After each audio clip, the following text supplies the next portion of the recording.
Hi friends, എല്ലാവർക്കും എൻ്റെ വീഡിയോയിലോട്ട് സ്വാഗതം. അപ്പോൾ ഇന്ന് പോകാൻ പോകുന്നത് അമ്പലത്തിലേക്കാട്ടോ.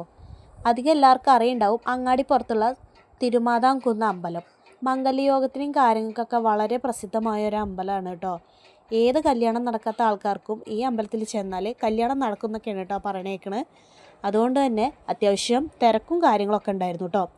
ഞാൻ ഒറ്റയ്ക്കല്ല, എൻ്റെ ഫ്രണ്ട് അശ്വിനി ഉണ്ട് കേട്ടോ. എൻ്റെ കൂടെ +2 പഠിച്ചവളാണ് കേട്ടോ. അപ്പോൾ അവളും അവളുടെ മകനും ഞാനും എൻ്റെ മക്കളും കൂടിയിട്ടാണ് കേട്ടോ അമ്പലത്തിൽ പോയത്. അവൾ അവിടെ നിന്ന് വരുമ്പോഴേ ബസ്സിൽ കയറി, ഞാൻ അവളുടെ അതേ സെയിം ബസ്സിൽ കയറി കേട്ടോ. അപ്പോൾ ഞങ്ങളിങ്ങനെ അമ്പലത്തിലെത്തി. നല്ല ജനങ്ങളുണ്ടായിരുന്നു കേട്ടോ. എന്താണ് പരിപാടി എന്നൊന്നും അറിയില്ല. ഞാൻ പറഞ്ഞ പോലെ മംഗല്യ കാര്യങ്ങൾക്കും മറ്റുള്ള കാര്യങ്ങൾക്കൊക്കെ വളരെ പേര് കേട്ട അമ്പലമാണ് കേട്ടോ തിരുമാതാംകുന്ന് അമ്പലം.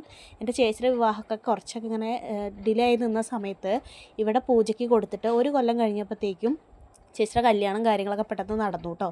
അപ്പോൾ അത് എൻ്റെ ചേച്ചിയെന്നല്ല, ഒട്ടുമിക്ക എല്ലാവർക്കും വളരെ വിചാരിച്ച കാര്യങ്ങളൊക്കെ നടക്കുന്ന ഒരു വിശ്വാസമുള്ളൊരു അമ്പലം തന്നെയാണ് കേട്ടോ. പിന്നെ അവിടുത്തെ ദേവിയുടെ പോലെ തന്നെയാണ് ആ ദേവിയുടെ ചുറ്റുപറ്റുള്ള സ്ഥലങ്ങളും. കാരണം എന്താ വെച്ചാൽ 4 പുറം കാണാൻ നല്ല ഭംഗിയുള്ള പ്രകൃതി രമണീയമായ സ്ഥലങ്ങളാണ് കേട്ടോ.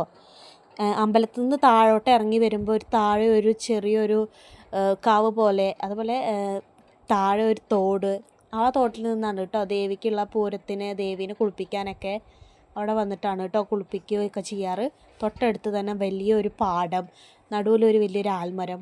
ഞങ്ങൾ ആൽമരത്തിൻ്റെ ചുവട്ടിലിരുന്നിട്ടാണ് കേട്ടോ അമ്പലത്തിൽ നിന്നും കിട്ടിയ പ്രസാദം കഴിച്ചുകൊണ്ടിരുന്നത്. തേങ്ങയും ശർക്കരയും കൂട്ടിയിട്ടുള്ള ഒരു പ്രസാദമാണ് കേട്ടോ കഴിച്ചത്. അങ്ങനെ കുറേ സമയം ഞങ്ങൾ ആ പുഴവക്കിലും അതുപോലെ എല്ലായിടത്തൊക്കെ ഇരുന്ന് നന്നായി പ്രാർത്ഥിച്ച് ഞങ്ങൾ തിരിച്ച് വീട്ടിലേക്ക് പോന്നു കേട്ടോ. അപ്പോൾ അത്രയേ ഉള്ളൂ ഞങ്ങളുടെ വീഡിയോ. ഇഷ്ടപ്പെട്ടാൽ ലൈക്ക് ചെയ്ത്